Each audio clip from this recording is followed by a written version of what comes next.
जैसा कि आप सभी जानते हैं कि भारत में कोरोना वायरस से सभी विद्यालयों में ऑनलाइन क्लास की सुविधा सुनिश्चित की गई है। तो हम लोग ऑनलाइन क्लास की व्यवस्था किए हैं अपने स्कूल की तरफ से। आज हम लोग वर्ग 9 से ग्रामर का एक चैप्टर सीखेंगे, डिटरमाइनर्स। और डिटरमाइनर्स को आइए हम लोग देखते हैं। Now start concept determiners from grammar. जैसा कि आप जानते हैं कि ये जो डिटरमाइनर्स है जिसका अर्थ होता है निर्धारक। यह डिटरमाइनर जो है एडजेक्टिव का ही एक फॉर्म है, इसको एडजेक्टिव से ही लिया गया है।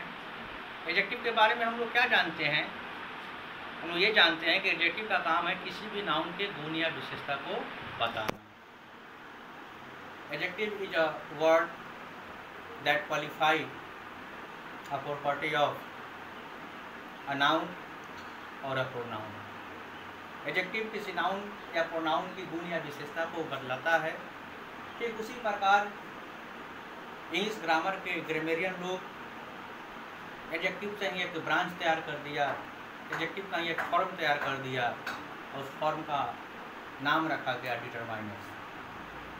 डिटरमाइनर्स भी नाउन को ही क्वालिफाई करता है, नाउन की ही स्थिति को बताता है। तो आइए हम डिटरमाइनर्स के बारे में सीखेंगे। डिटरमाइनर्स क्या है? What is determiners? डिटरमाइनर्स का अर्थ निर्धारक होता है और डिटरमाइनर्स के बारे में यही डिफाइन किया गया है कि determiners are the form of an adjective. Determiners are the form of an adjective. Determiners adjective का ही एक रूप है। Determiners are the form of an adjective. Determiners adjective का ही एक रूप है जो किसी नाउन की स्थिति को बताता है, किसी नाउन की स्थिति को बताता है। विच determine the position of a noun. वो नाउन की स्थिति के बारे में बताता है कि वह नाउन सिंगुलर है कि प्लूरल है। वह नाउन की स्थिति के बारे में बताता है वह नाउन काउंटेबल है कि अनकाउंटेबल है। वह नाउन की स्थिति के बारे में बताता है वह नाउन डिफिनिट है कि इनडिफिनिट है। इसलिए हम लोग डिटरमाइनर्स को डिफाइन किए कि determiners are the form of an adjective which determine the position of a noun.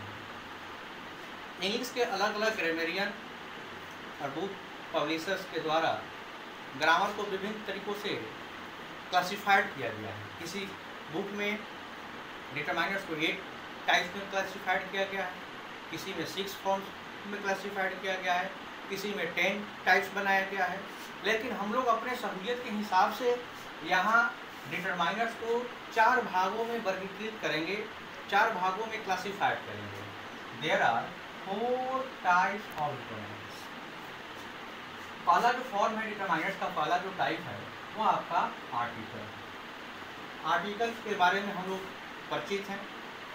Article के अंतर्गत हम लोग ए, एन और द के बारे में सीखेंगे कि ए का यूज कहाँ होता है, एन का यूज कहाँ होता है और द का यूज कहाँ होता है। Second form of determiners is possessives. Possessive क्या करता है? पोसेशन शो करता है, अधिकार बताने का काम करता है कि यह मेरा है, तुम्हारा है, उसका है, उसकी है, उनका है, राम का है, कैटरीना का है, ऐश्वर्या का है। पोसेशन शो करता है, अधिकार बताता है। जैसे पोसेसिव्स के अंतर्गत my, our, your, his, her, their, Ram's, Shyam's, Gita's, etc are possessives. और थर्ड फॉर्म जो आपका डिटरमाइनर्स का है वह है आपका डिमॉन्स्ट्रेटिव्स। डिमॉन्स्ट्रेटिव्स का काम होता है पॉइंट आउट करना, दिशा निर्देश करना, इंडिकेट करना। पोसेसिव्स के बाद आपका है डिमॉन्स्ट्रेटिव्स का काम है पॉइंट आउट करना, दिशा निर्देश करना। इसके अंतर्गत 4 वर्ड आते हैं, दिस, डैट, दीज और दोज। इसके बारे में हम लोग फर्दर डिटेल सीखेंगे कि दिस का यूज कहाँ होता है, डैट का यूज कहाँ होता है, दीज का यूज कहाँ होता है और साथ ही साथ दोज का यूज कहाँ होता है। अब हम लोग देखेंगे सम ऑर्डर डिटरमाइनर्स के बारे में। सम ऑर्डर डिटरमाइनर्स के अंतर्गत हम लोग डिफरेंशिएट करना सीखेंगे अंतर करना सीखेंगे कि सम एनी, सम का यूज कहाँ होता है और एनी का यूज कहाँ होता है। फिर उसी प्रकार हम लोग डिफ्रेंशिएट करना सीखेंगे मच मैनी और मैनी ए के बारे में कि यूज ऑफ मच कहाँ होगा, यूज ऑफ मैनी कहाँ होगा और यूज ऑफ मैनी ए कहाँ होगा। फिर उसके आगे हम लोग सीखेंगे ईच एवरी और एवरी ए के बारे में कि ईच का यूज कहाँ होता है, एवरी का यूज कहाँ होता है और साथ ही साथ एवरी ए का यूज कहाँ होता है। ठीक उसी प्रकार हम लोग सीखेंगे कि फ्यू का यूज कब होगा, ए फ्यू कहाँ होगा और द फ्यू कहाँ होगा। ठीक उसी प्रकार सीखेंगे हम लोग लिटिल का यूज कहाँ किया जाता है, ए लिटिल का प्रयोग कहाँ किया जाता है और ठीक उसी प्रकार द लिटिल का प्रयोग कहाँ किया जाता है। फिर हम लोग सीखेंगे ऑल का यूज कहाँ होता है और होल का यूज कहाँ होता है। ठीक उसी प्रकार फ्यूअर का प्रयोग कहाँ किया जाता है और लेस का प्रयोग कहाँ किया जाता है। कार्डिनल नंबर का यूज कहाँ किया जाता है, यूज ऑफ कार्डिनल नंबर और use of ordinal number. Cardinal number का यूज कहाँ होगा और साथ ही साथ ऑर्डिनल नंबर का यूज कहाँ होगा। बोथ का प्रयोग कहाँ होगा, सेवरल का प्रयोग कहाँ होगा। इस तरह से और भी डिटरमाइनर है जिनके बारे में हम लोग सीखेंगे। ये आपका इंट्रोडक्टरी पार्ट ऑफ डिटरमाइनर्स था। नेक्स्ट वीडियो क्लिप में फर्दर डिटेल्स हम लोग आर्टिकल के बारे में सीखेंगे, फर्स्ट टाइप ऑफ डिटरमाइनर्स के बारे में सीखेंगे। That's all with thanks. HW आपका हो जाएगा टू अंडरस्टैंड। इसी को समझकर घर से आप लोगों को परिपूर्ण होकर आना है। Nice meeting you. That's all, good day.